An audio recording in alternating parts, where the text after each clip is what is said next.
yo quería centrarme en los aspectos que nos mantienen últimamente bastante ocupados, y es cómo trabajar en el ámbito internacional en la lucha contra el cambio climático. Es bien conocido que el cambio climático no es un problema que se puede abordar de manera individual, aunque es cierto que los comportamientos individuales son clave para bueno, pues evitar los impactos que todos generamos con nuestra manera de movernos, con nuestra manera de utilizar la energía, pero sobre todo es importante trabajar internacionalmente para un acuerdo global. Por tanto, me parece muy oportuna la reflexión cambio climático, cambio global. Yo creo que en realidad se trata de dos caras de una misma moneda. Quizá la reflexión que me gustaría compartir parte de dónde se inició este camino internacional y dónde nos encontramos en este momento, ¿no? El siglo XX fue un siglo clave para una serie de cuestiones que están estrechamente vinculadas con la lucha contra el cambio climático. Por supuesto, creo que hay que destacar que fue el siglo donde nació el multilateralismo. Naciones Unidas, bueno, pues es una organización denostada para algunas cosas, pero una organización que podemos considerar que es un éxito en términos de la organización de las relaciones internacionales. Por tanto, yo creo que el siglo XX podemos decir que presenció la creación de una de las formas más importantes de trabajar entre países, y es el multilateralismo, entendido como un sistema en el que cada país tiene un voto, se da el mismo peso a todos los países, y creo que es una forma de trabajar fundamental para problemas como el cambio climático, donde no solo hay que tener consideraciones de tipo económico, sino, por supuesto, tener en cuenta los aspectos relacionados con la equidad y la solidaridad.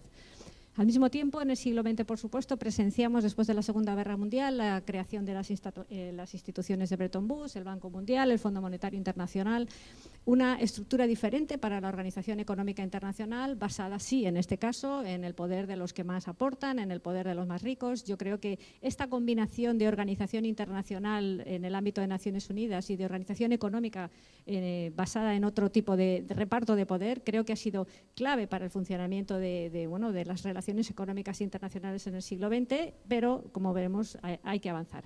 Y, sobre todo, me interesa destacar que en el siglo XX fructificó la idea de la protección del medio ambiente, como sabéis, un derecho que se ha pues consolidado dentro del entorno económico internacional, pero no solo del medio ambiente, sino de los problemas globales de medio ambiente. En el año 92, en la Cumbre de Río, pues es cuando esto ya se puso de manifiesto, y creo que podemos interpretarlo como uno de los grandes éxitos en lo que se refiere a la organización internacional. ¿Qué ocurre en el siglo XXI? Yo creo que debemos ser conscientes de que nos encontramos con un contexto muy diferente, ¿no?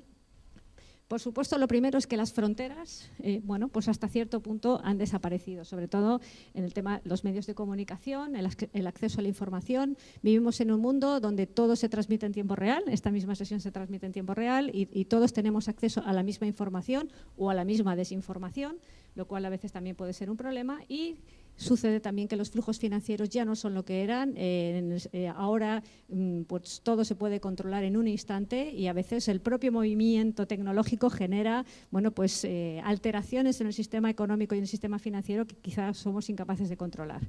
Pero al mismo tiempo persisten las fronteras políticas.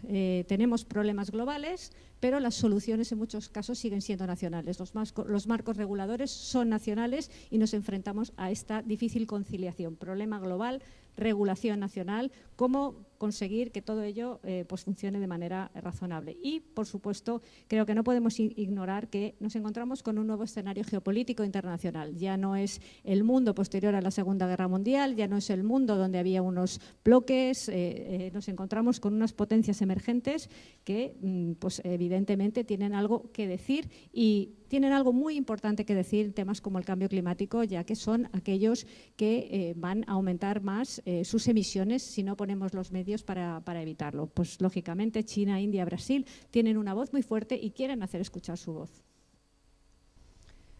Por tanto, el cambio climático, ¿cómo podemos verlo? Pues el cambio climático en el siglo XX lo veíamos como el problema ambiental, es un problema ambiental, nadie se le oculta que es un problema ambiental. y el planteamiento era conocer el problema. Yo creo que fue un éxito también conseguir que el mundo científico se reuniera. Todos sabemos que ahora mismo pues, el grupo de expertos que trabaja para analizar los impactos del cambio climático, el IPCC, pues está siendo sometido también a un análisis y a un escrutinio, pero lo que sí que es cierto es que los científicos se pusieron a trabajar, a demostrar que había un problema y, por tanto, lo primero, conocer el problema, cuáles eran las causas del problema.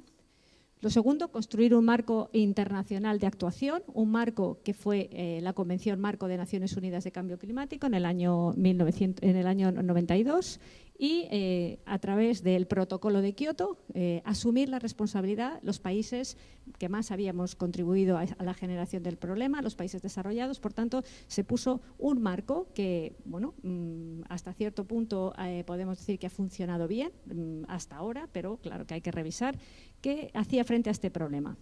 En este siglo creo que hay un planteamiento distinto y que tiene que ver con el tema de hoy, que es el cambio global, cómo lo debemos abordar. Ahora tenemos que pensar que el cambio climático es un problema ambiental, pero la lucha contra el cambio climático es una oportunidad económica, una oportunidad de cambio, una oportunidad de transformación de nuestro comportamiento. Y, de hecho, estamos viendo signos todavía no lo suficientemente relevantes de que algo está sucediendo. Vemos una carrera verde, las tecnologías asociadas a la lucha contra el cambio climático, principalmente en temas de renovables, energías renovables, pero todas las tecnologías orientadas a una mayor eficiencia energética están avanzando. Hay una carrera que todavía no es perceptible, pero es cierto que los países están tomando posiciones, el mundo económico se está también colocando de manera temprana para, en el momento en que efectivamente esto sea, la transformación es inevitable, por lo tanto de lo que se trata es de prepararse para ello, los ciudadanos de una manera, las empresas de otra y las instituciones se tienen que preparar de otra forma.